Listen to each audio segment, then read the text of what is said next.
συνεχίσει τη διαδικασία για προσωπική του χρήση να μην δείχνουν χαρά. Il a commencé en 1992, bref, la cultivation biologique, mais M. Vagel a commencé plus tard, par le nom. Vous avez fait une formation Στη βασιλιά πήγα να το κάνετε αυτό που κάνετε σήμερα. Από το στοιχείο είμαι... Il a pris son baccalauréat. Fin du lycée. Il a fait des stages, il a travaillé ailleurs.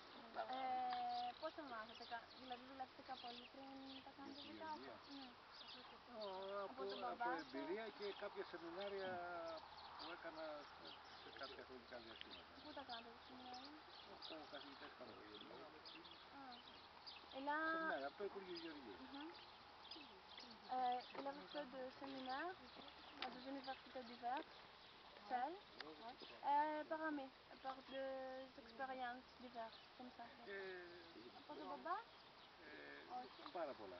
Ναι, il parlait père. Toi, tu me disais qu'il n'y avait pas vraiment de formation agricole en Non. Ils non plus, on ne connaît pas. Non. Il n'y a pas, il n'y a pas. Là, c'est Non, même il n'y pas a pas. l'élevage. Δεν καταλαβαίνω. Λέει ότι στην Ελλάδα δεν έχουμε κάποιο πανεπιστήμιο για αγροκαλλιέργεια και της είπα όχι. Έχουμε γεωπονικό.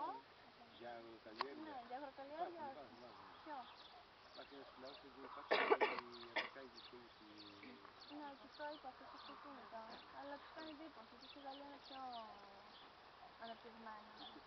Εδώ δεν υπάρχουν. Υπάρχει κάτι που έχει συμβεί στο Υπουργείο Γεωργίας στην Αμερικά, είναι στο Νεογεία, τα Δήμητρα. Αλλά